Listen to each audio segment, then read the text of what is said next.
Well, good morning, Refuge Church. So good to be with you today. Let's stand and get into some worship.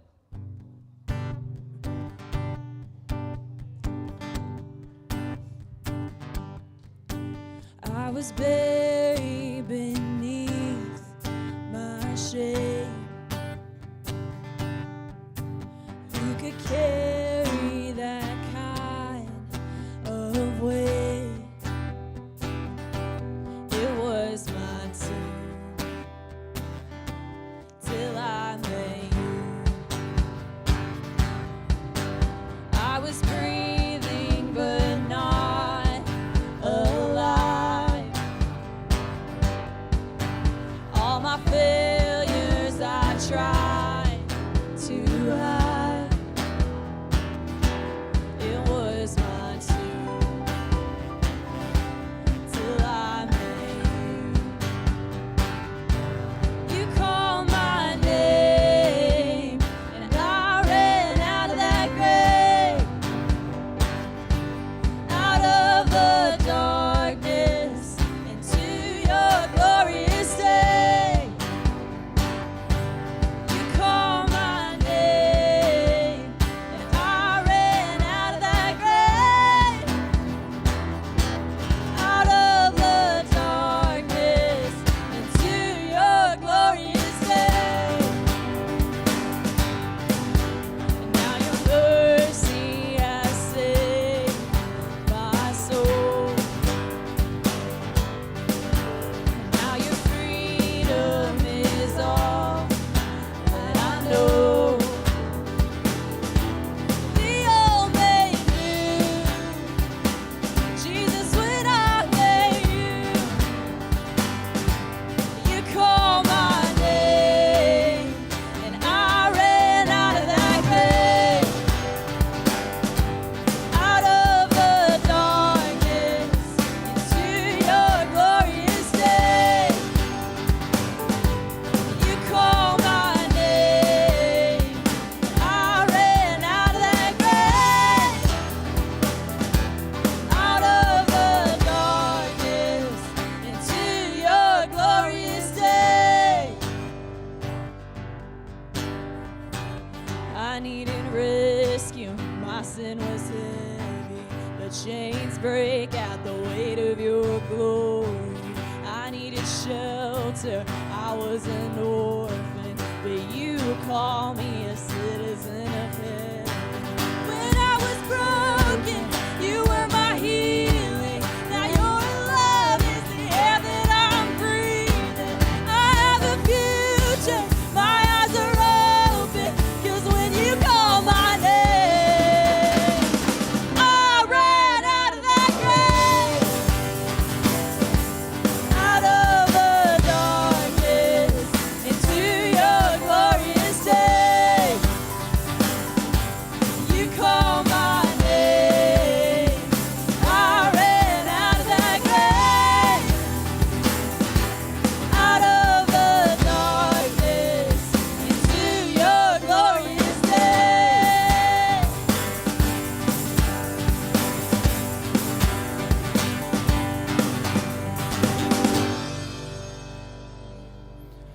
All right, Refuge, good morning. We're happy to have Morgan with us this morning, bringing the power this morning. She's on it today. We're happy she's here. We're happy you guys are here. It's a great morning, beautiful morning. We're going to worship momentarily, but I want you guys to turn around and tell someone you love them this morning.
Oh, your mercy never fails me.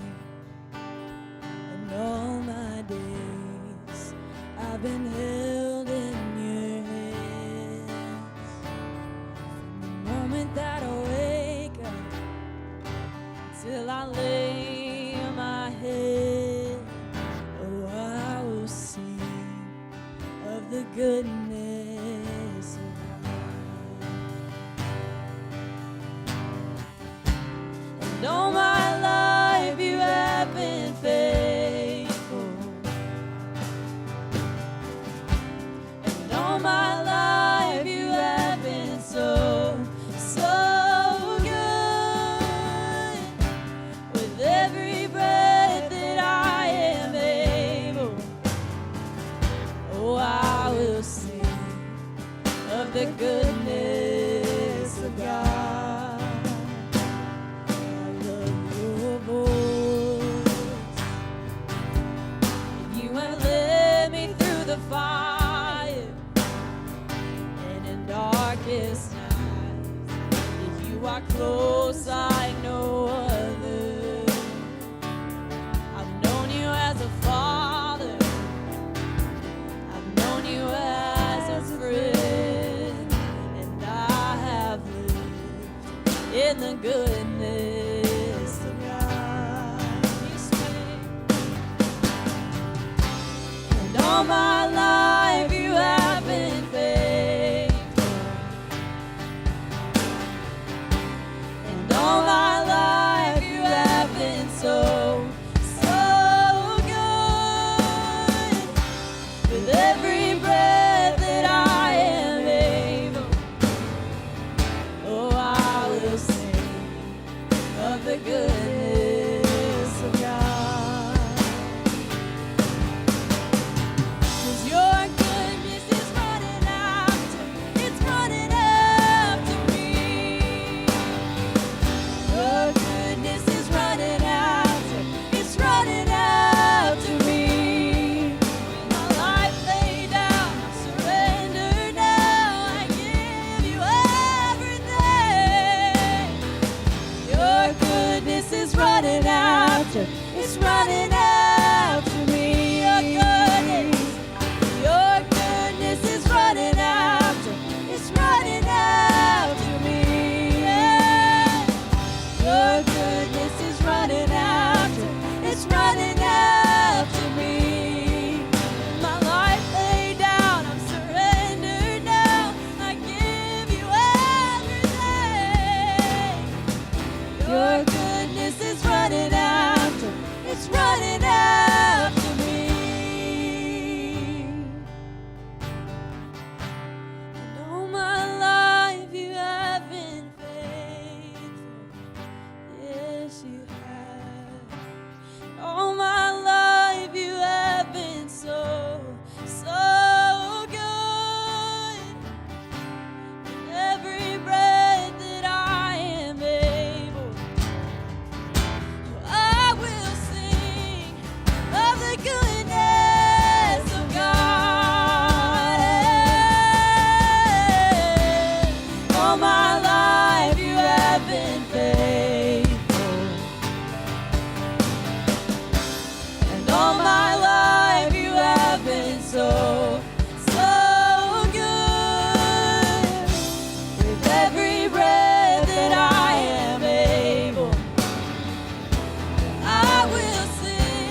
worship you. You are here, turning lives around. I worship you. I worship you. You are here, bending every heart. I worship you. Yeah, I worship you. Oh, you are waymaker, miracle worker, promise keeper, light in the darkness. My God, that is who you are. You are waymaker, miracle worker, promise keeper, light in the darkness. My God, that is who you are. That is who you are. That is who you are. That is who you are. That is who you are. That is who you are. That is who you are. That is who you are. That is who you are. Yeah, you are waymaker, miracle worker, promise keeper, light in the darkness. My God, that is who you are. You are waymaker, miracle worker, promise keeper, light in the darkness. My God, that is who you are. When I don't see it, you're working. Even when I don't feel it, you're working. You never stop, you never stop working. You never stop, you never stop working. Even when I don't see it, you're working. Even when I don't feel it, you're working. You never stop working. You never stop working. Even when I don't feel it, you're working. Even when I don't see it, you're working. You never stop working. You never stop working. Even when I don't see it, you're working. Even when I don't feel it, you're working. You never stop working. You never stop working. Even when I don't see it, you're working. Even when I don't feel it, you're working. You never stop working. You never stop working. Even when I don't feel it, you're working. Even when I don't see it, you're working. You never stop working. You never stop working. You are waymaker, miracle worker, promise keeper, light in the darkness. My God, that is who you are.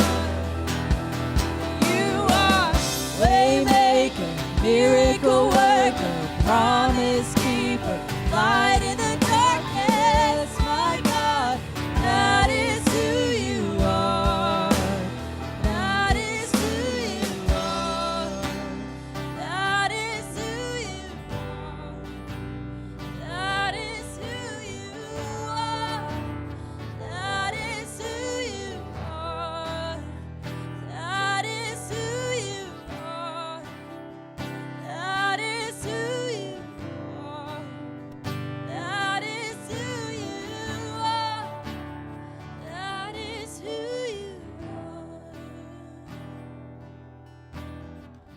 God, this morning, we're so thankful for you when we rest in the fact that you are all of those things. God, that no matter what our situation looks like, no matter what we feel in the moment, God, you are still present, you are still faithful, and you are still with us through everything. So we thank you for that love that we can lean on and that security that we can lean on. And we thank you and we love you. In your name I pray, amen. All right, y'all can be seated. Kids, you guys can head downstairs. Looks like it's Miss Jessica and Brenda. If you're a visitor with us, our nursery, they go down now. If you want to go down with them, you're more than welcome to do that. If you want to keep them up here, you're more than welcome to do that.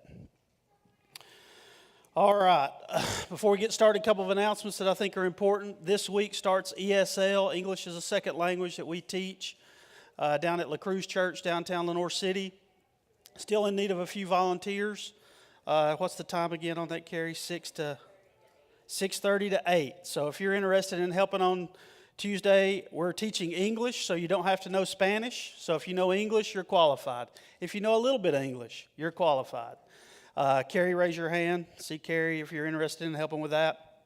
We teach that sort of the same time school's going on in semesters, so it'll be fall, and then we'll do it again in the spring. Also, if you're interested in being part of a small group, we're going to kick off small groups after Labor Day, but we're going to have a meeting after the service for anybody who's interested. We got to figure out childcare and all those things, so if you're interested in that, stay after the service. There'll be another announcement at the end. And then Awana kicks off officially this Wednesday. Awana is a huge part of our church. It's our kids' ministry. We had a huge slip and slide last Wednesday, but this week is when the real work starts. So still looking for a few volunteers for that. We would love to have a teacher for the, I'm going to get this wrong, 5th grade maybe, I don't remember. But if you're interested in doing that, Shelly's not at, what grade is it? 3rd through 5th. See, I got the 5th right. If you're interested in helping with that, see myself or Shelly. And then this week, Friday, we went to Green Hills Elementary School. It's actually a K through 8 school in Kentucky that we partner with through Mission of Hope. There was about 10 or 12 of us that went up there, took some school supplies, had a fantastic time. Good to see the kids again. We go twice every year, but because of COVID, we've not been able to do that. So it was good to go do that, eat lunch with those guys, feed the teachers. We're going to be going back at Christmas, taking Christmas presents. We would love for you to go to that. If you're interested in doing that, let myself know. All right. So we've been talking about Jesus in the Old Testament. We're going to look at a place where we're going to see someone who tries to be like Jesus, but is not quite there. And we're going to talk about why that is. But it points us to Jesus in the New Testament, right? The whole Old Testament, from Genesis to the Gospel of Matthew, points us to Jesus Christ. The whole Bible's about Jesus. That's the summation of the whole thing. It's a story of redemption. And we've been looking at this plan that God has been laying out for all of humanity, ultimately, ever since Adam and Eve fell, ever since they ate the forbidden fruit, if you will. They sinned against God. We've seen God show us this plan of redemption. We've seen substitutionary atonement. We've seen Passover. We've seen how sins are forgiven by the shedding of blood. We've seen all these things, and we're going to see a little bit more of that today. So we're going to be in Exodus chapter 24 through verse 34, or chapter 34. We're not going to read all that because I'm going to get you out on time. I try to anyway. But as we think about this incident that we're going to look at today, it's really a time when Israel, it's probably their greatest failure. It's their greatest failure, and it comes quickly after God had done some pretty miraculous things. So we're going to look at this. It's called the golden calf incident. So if you've grown up in church, you've heard that. If you've not, you're going to hear it today for the first time. But a couple of questions I want to ask you, first of all, is this. Do you try to live the Christian life on your own? Because in the grand scheme of things, it's not intended to be lived on your own. Now, there's two ways really to look at that. You can live the Christian life on your own in that you can have a relationship with God, but really not any relationship with any other Christians. That would be living the Christian life on your own. It's really not designed that way. Now, you can be a Christian and be without Christian friends. You certainly can do that. There are missionaries who go into hostile parts of the world and who are alone. But the other part of that is we can try to live the Christian life alone in the fact that we don't lean on God. We can try to do it on our own. You see what I'm saying? We can be Christians and live the Christian life alone because we're trying to do it on our own. And I want us to look at that today, and I want us to kind of see where that could lead us to today. What that may look like is maybe you go through the week and you never pray. Maybe you go through the week and you never read your Bible. Maybe you go through the week and you really don't even think about God until Sunday rolls around and then you begin to think about God. That would be living the Christian life on your own. You're trying to do it in your own power. You're trying to live life in your own way. And we're going to see that that doesn't always work. The second thing I want us to look at in this passage today that I think may be important is maybe you look at yourself and you say, you know what? I'm a failure. We talked about how Adam and Eve ate the forbidden fruit. We're going to see how the nation of Israel, really within about 40 days of making an agreement with God, they fail miserably. And maybe you're like that. Maybe you became a Christian. You know, we've got a lot of new Christians. We baptized a lot of people this year. Maybe you're a new Christian. You're like, man, I really thought my life would be different, but I failed. I don't want you to lose heart in that. We're going to see that God is a God of second chances today. Maybe you're here today and you're not a Christian. You would say, you know what, I'm not a Christian. I've sinned. He's a God of first chances too. So we're going to see that as well. All these things, trying to live a relationship with God on our own, trying to overcome failures on our own, leads us to this strange relationship with God. As Christians, we go through our life without really acknowledging God on most occasions. Maybe we go to Him when things are bad. Maybe we've failed God, and instead of running to God, we run from God. But see, we serve a God who loves us, and I want you to know that you can run to God when you fail, not run from God. God's not sitting up there with some lightning bolt that He's going to strike you with because you failed Him. We're going to see that today. So what we're going to look at is in Exodus chapter 32, but I want to go back to Exodus chapter 24 first. God had brought the nation of Israel out of Egypt. They had been in slavery for over 400 years. And He called this man named Moses. He said, Moses, you're going to bring my people out. Through Moses, he does these miraculous things. He does all these plagues. And we get to that last plague, which is the plague of Passover. And we saw the picture of Jesus in that. And the nation of Egypt said, just get out. Just told the nation of Israel, just get out. So they take off. They've been set free. But the nation of Egypt pursues them, and they get trapped at the Red Sea, and they think that it's over. And then God parts the Red Sea for them. You've probably heard that story. Maybe even if you're not a church person, you've heard that story. And God delivers them out. So from there to where we get to where God makes this covenant is about 3 months. It's about 90 days.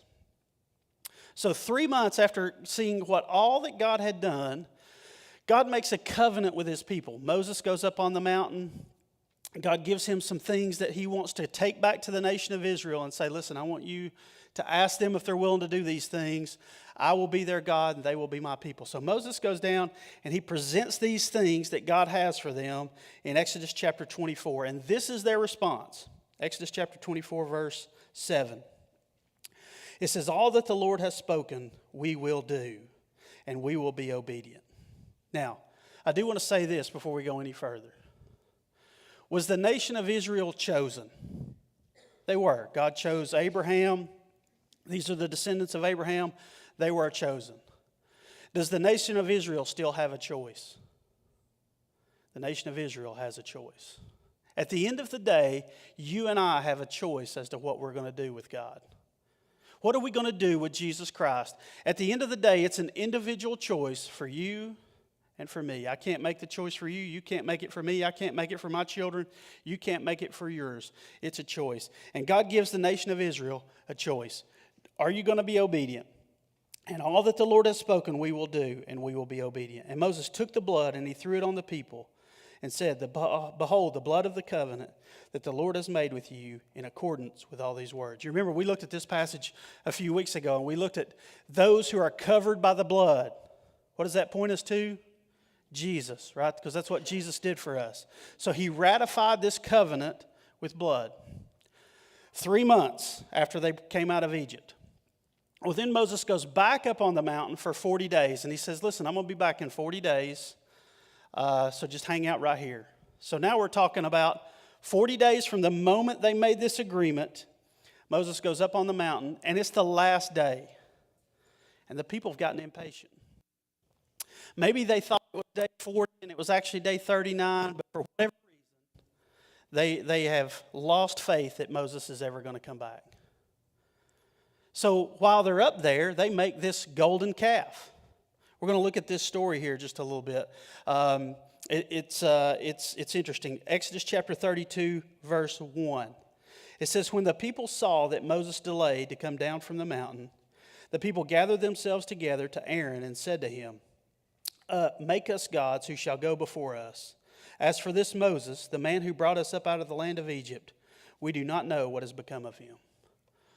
So they're like, okay, Aaron. Aaron is Moses' right-hand man, and he says, Aaron stayed back. He's supposed to control the people. And the people come to him and said, listen, this Moses guy, we think he may be dead up there. So we need you, Aaron, to make us a god. Well, let me give you a little insight. If you make it, it's not a god. That should be common sense, right? You might be God because you made it. It's not true either. But certainly if you make it, it's not God. But this is what they're doing. They want to make something that they can worship. Verse 2, it says, so Aaron said to them, take off the rings of gold that are in your ears of your wives, your sons, and your daughters, and bring them to me. So all the people took off their rings of gold that were in their ears and brought them to Aaron. And he received the gold from their hand and fashioned it with a graving tool and made a golden calf. So who made it? Aaron made it. He fashioned it. He made it with his hands, with a graving tool. That may make you think of, where have I heard that word before? Oh yeah, the second commandment. You shall not make a graven image. This is clearly in rebellion to what they had just promised to do 40 days ago. And Aaron is the one leading the charge.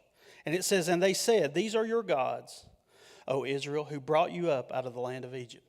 So now they're giving this God that they just made with their own hands credit for bringing them out of Egypt, which he didn't even exist yet because they hadn't even made him.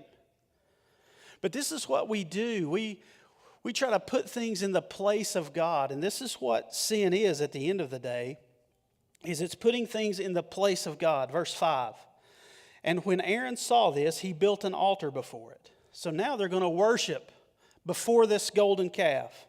And Aaron made a proclamation and said, tomorrow shall be a feast to the Lord. And they rose up early in the next day and offered burnt offerings and brought peace offerings. And the people sat down to eat and drink, and they rose up to play. Here's the thing about this.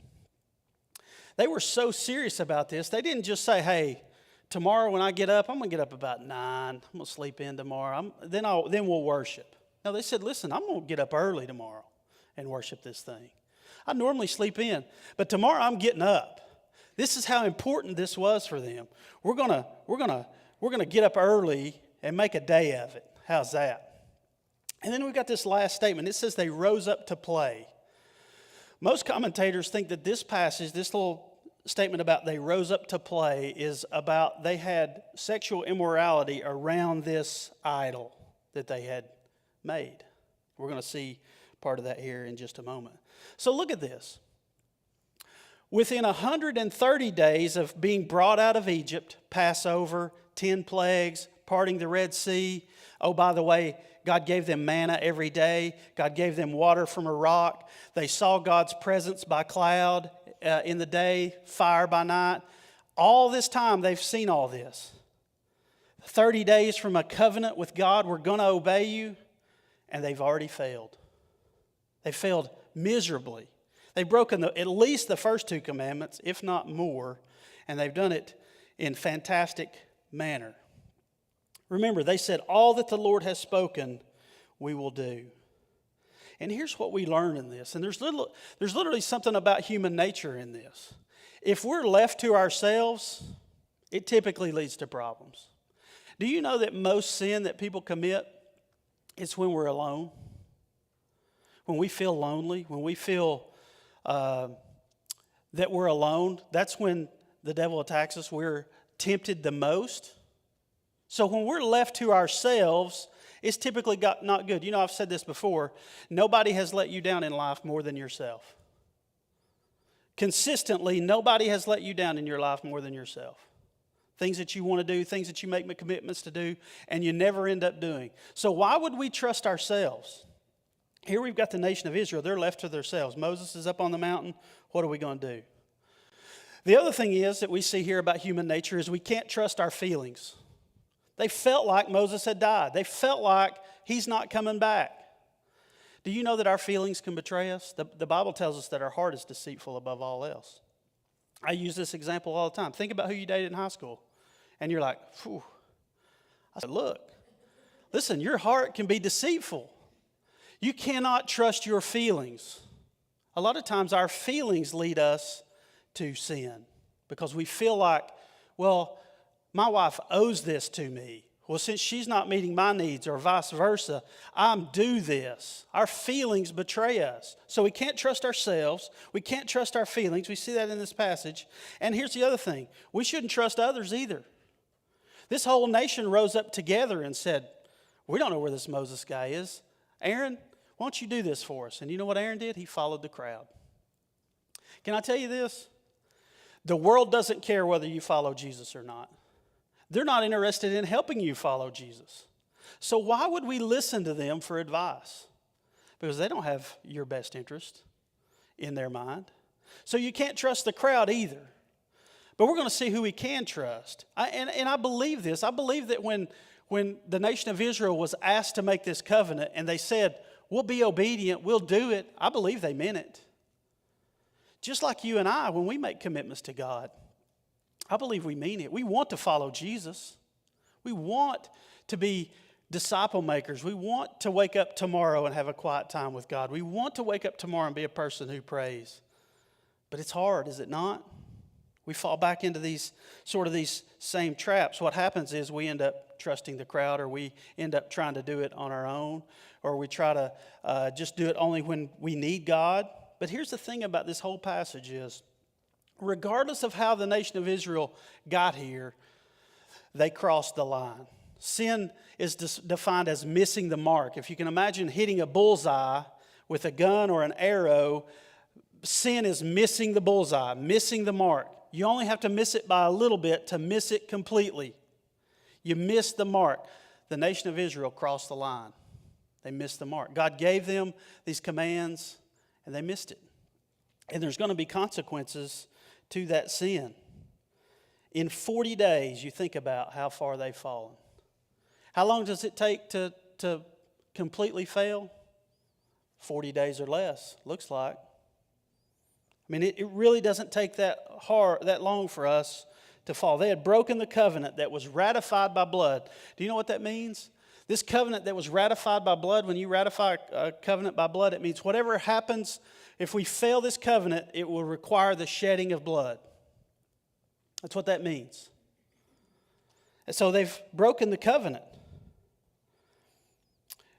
Moses goes back to God and he says, hey, God, remember when you said to Abraham, Isaac, and Jacob that you would swear by your own self? You remember we looked at this covenant. It was the very first covenant of Abraham. When God had Abraham cut these animals in half and they were going to walk between them. Again, this is a covenant. So whatever happens, if we break this covenant, we'll be cut in half. That's sort of the idea. Did both Abraham and God walk through that? No, just God did. Right? So God promised to himself. God made that promise. This is what Moses is reminding God of in this moment. As he goes back up and he has this encounter with God, and God's like, listen, these people, they've messed up. They've crossed the line. He says, your people have sinned. They've created a graven image. They've created a golden calf. They're down there worshiping it. So Moses and Joshua, they come down. It's time for them to come down. Moses brings the tablets that God had written with his own finger. And they come down there, and as they get close, Joshua says, man, it sounds like they're at war. And it wasn't war they were having. They were worshiping. And it was all kinds of stuff, as you can imagine. And they get down there, and Moses sees it, and he throws the tablets down, and they break. Moses broke the law, you could say, because the nation of Israel had broken the law. He was so mad, he broke the law. He took the calf, and he burned it up into dust, and he poured it on the water, and he made them drink it. It's sort of like, young people don't understand this, but us older people do. And yes, I'm an older person. If your parents ever told you, I'm going to wash your mouth out with soap, that's basically what just happened. And yes, parents used to do that. I mean, that's part of it. You said the wrong thing, you had to put soap in your mouth. So, hey, maybe we need to go back to that. But anyway, this is what Moses did as part of the punishment. And Moses goes to Aaron and he says, "Hey, Aaron, what? I left you in charge. What happened?" And Aaron's like, "Man," he goes, "they brought me all this gold. We put it in the fire, and then poof, this cow came out." That's literally what he said. He goes, it just showed up. But we know that Aaron made it, right? So Aaron's even lying about what's going on. So let's pick it up in Exodus chapter 32, verse 25. "And Moses saw that the people had broken loose, for Aaron had let them break loose, to the derision of their enemies. Then Moses stood in the gate of the camp, and he said, 'Who is on the Lord's side? Come to me.' And all the sons of Levi gathered around him." So he said, listen, in the middle of this worship service, all this is going on. He says, "Listen, I want to know who's on God's side." And the Levites, that's a family of the 12 tribes of Judah, came and they stood with Moses, and they said, "We're on your side." And he said, "Okay, I want all of y'all to grab a sword. There's judgment to be made." And they go out and they kill some people. And you're like, whoa, hey. He killed about 3,000 people that day. Companions, neighbors, friends. And what most people say is, you remember that whole statement about they rose up to play? Those people who were doing sexual immorality around this thing, that's who they killed. And the rest of them were like, okay, what's going on? So we pick it up in verse 30 of Exodus 32. It says, "The next day Moses said to the people, 'You have sinned a great sin, and now I will go up to the Lord, and perhaps I can make atonement for your sin.'" So now we're seeing this picture of Moses, a great leader who says, "Listen, Aaron, you've messed this up. We're in bad shape here. In less than 40 days, we have completely fell apart. I'm going to go back to God, and I'm going to try to make atonement for sin."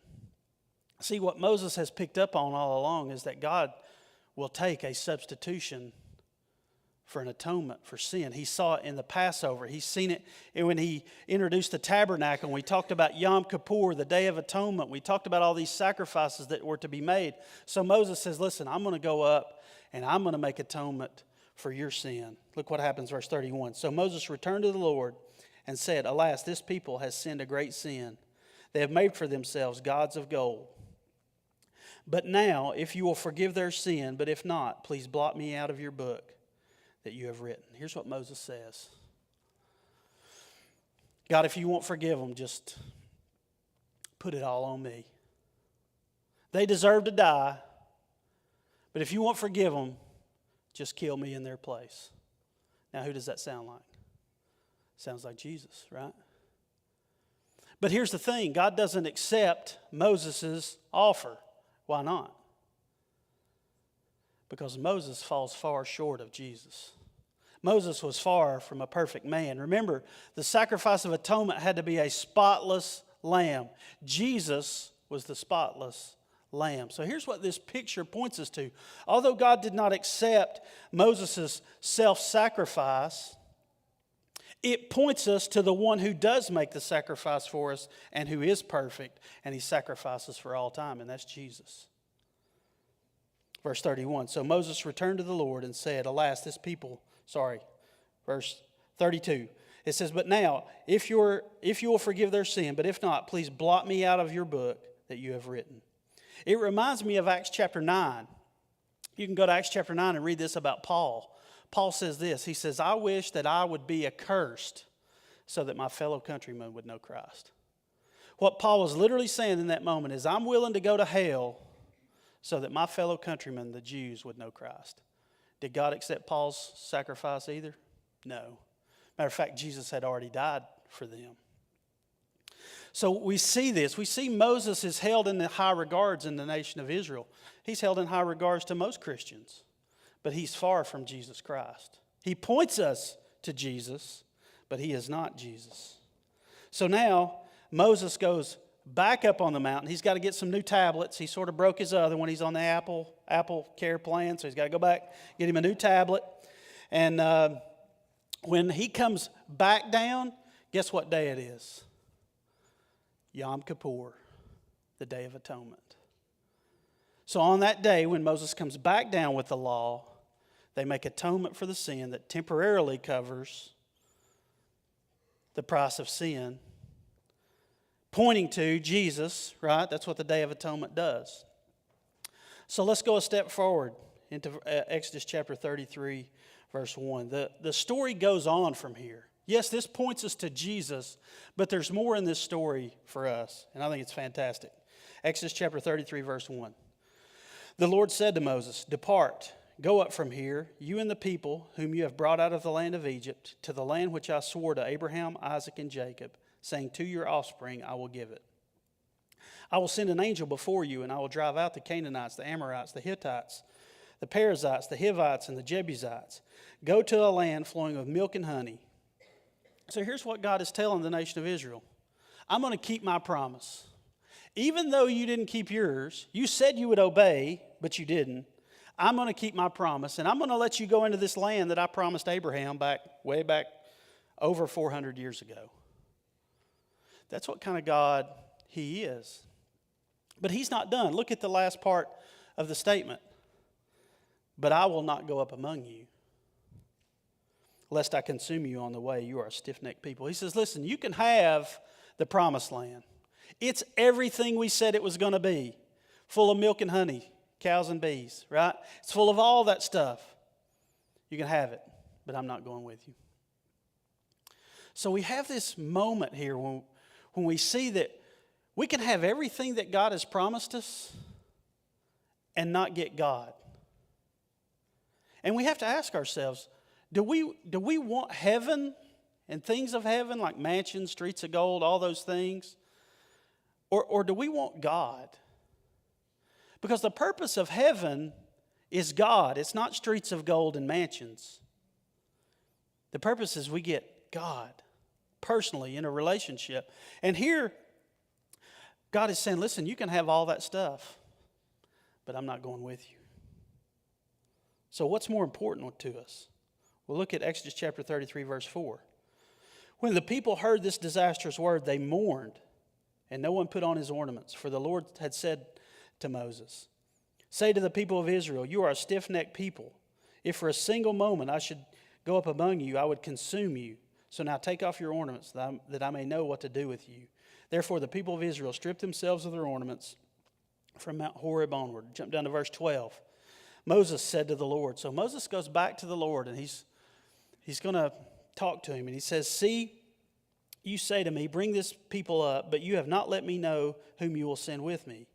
Yet you have said, I know you by name, and you have also found favor in my sight." He's talking about Moses has found favor in his sight. Verse 13, "Now therefore, if I have found favor in your sight, please show me now your ways, that I may know you." Now here's what separates Moses from most people. Moses has conversations with God on the mountain. It's how he got the 10 Commandments. He had spent 40 days up there a couple of times. He would speak with him in the tabernacle. And he says, listen, I want to know you more. Like Moses knows him better than anybody. And he says, listen, I want to know you more. And see, when we really get to know God, it should make us want to know him more. And this is where Moses is at. He says, that I may know you in order to find favor in your sight. Consider too that this nation is your people. And he said, my presence will go with you and I will give you rest. He reminds God of his promise, not that God needs to be reminded. But he says, you remember, you said you would go with us and give us rest. Where does that point us to? You remember last week we talked about the Sabbath and rest? That's what that points us to. Verse 15, and he said to him, if your presence will not go with me, do not bring us up from here. And here's what Moses says. And I think this is fantastic. Moses says, hey God, if you're not going, we're not going. We don't want the promised land, God, unless you're in it. I mean, that's what it takes to be a leader. And Moses stood up in this moment to God and said, God, we're not going. He's literally telling God, here's God, what we want. We want you more than we want that stuff. And I think we as Christians have to do the same. Verse 16, it says, for how shall it be known that I have found favor in your sight, I and your people? Is it not in your going with us, so that we are distinct, I and your people, from every other people on the face of the earth? He says, listen, God, you are who make us who we are. Our identity is found in you and the fact that you're with us. And if you don't go with us, we're nobody. You're the one that set us apart from everybody else. Verse 17, and the Lord said to Moses, this very thing that you have spoken I will do, for you have found favor in my sight, and I know you by name. That's a personal thing. God says, listen, not only do you know me, I know you personally. And Moses says, please show me your glory. Here's another thing that Moses is saying in this moment. I want to know you more. It's basically the same thing. I want to see more of your glory. We talk about glory a lot of times in the church. What is that?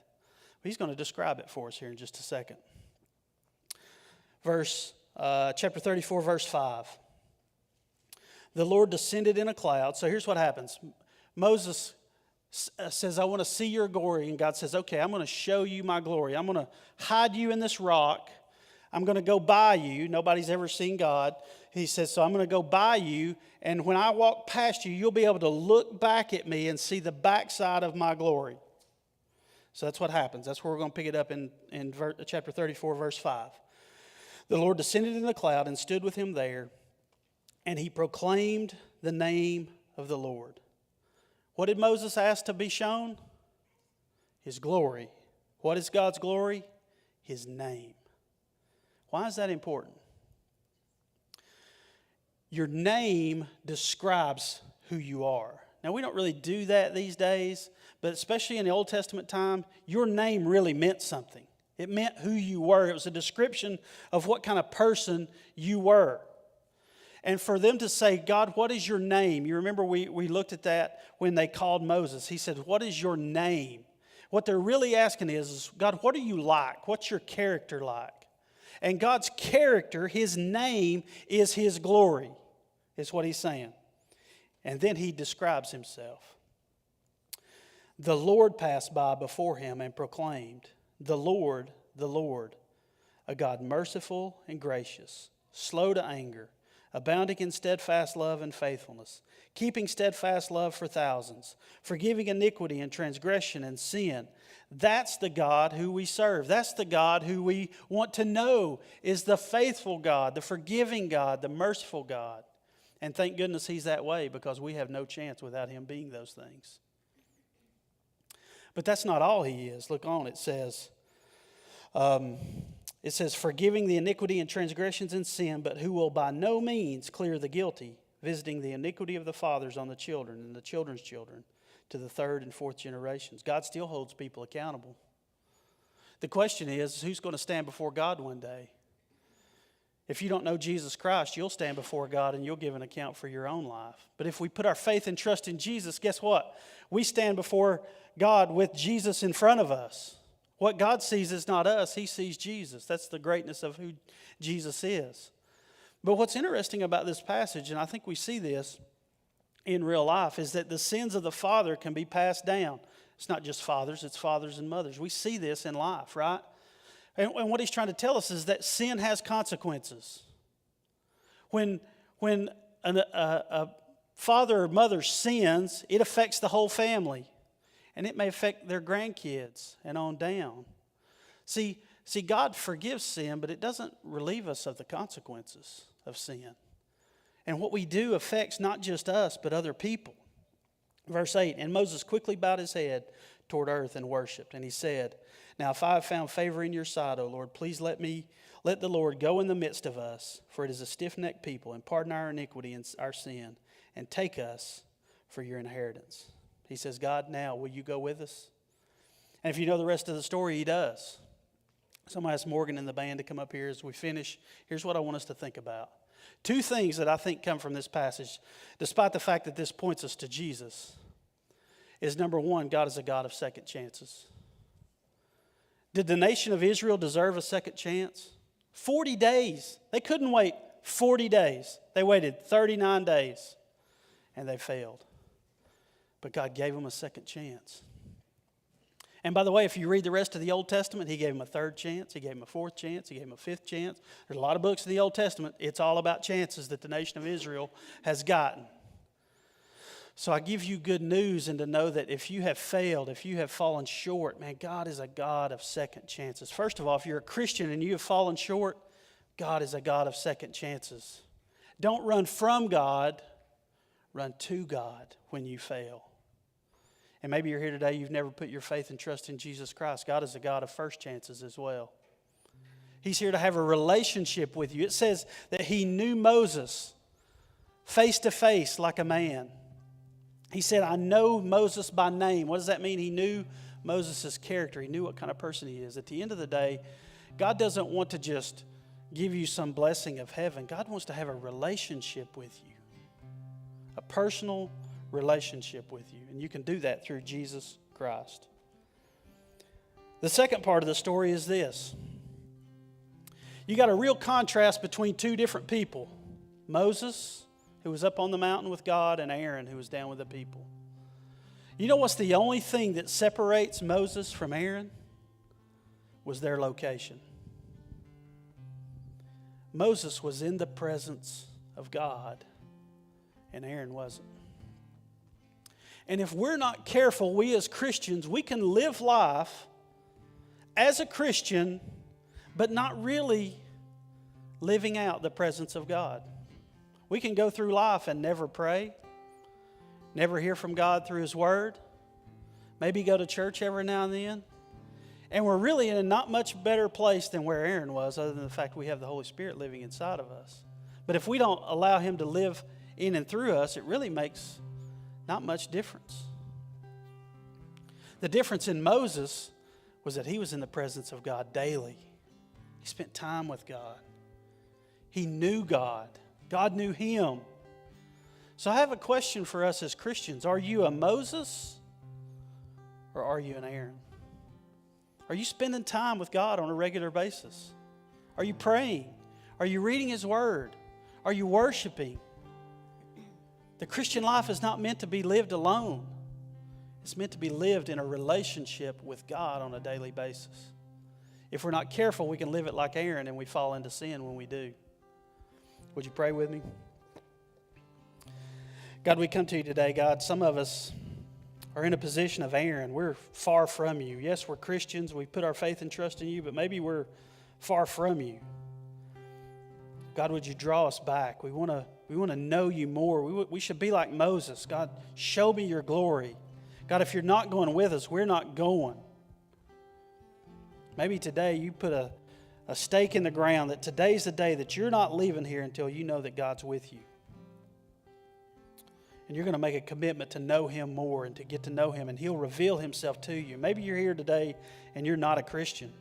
Maybe today you put a stake in the ground and say, listen, today I'm quit going my own way. I'm putting my faith and trust in Jesus. I want to know God and know Him personally. Maybe you do that today. In Jesus' name, amen. Would you stand and worship?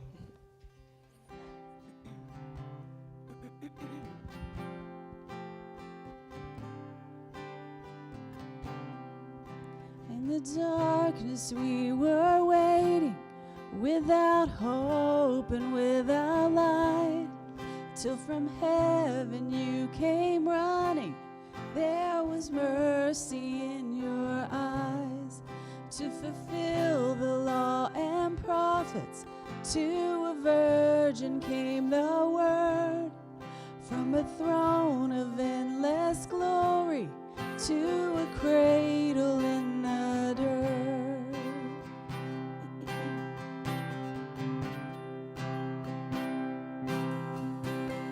Praise the Father, praise the Son, praise the Spirit, three in one. God of glory, majesty, praise forever to the King of Kings.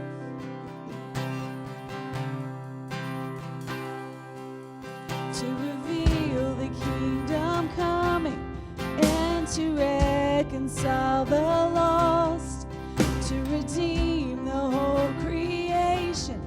You did not despise the cost, for even in your suffering you saw to the other side. knowing this was our salvation. Jesus, for our sake you died.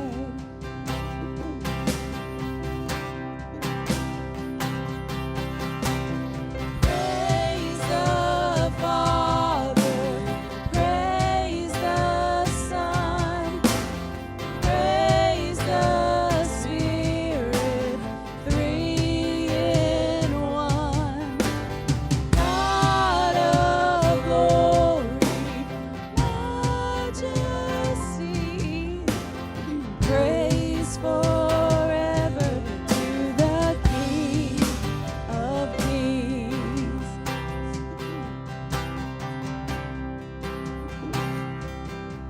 And the morning that you rose, all of heaven held its breath, till the stone was moved for good, for the Lamb had conquered death.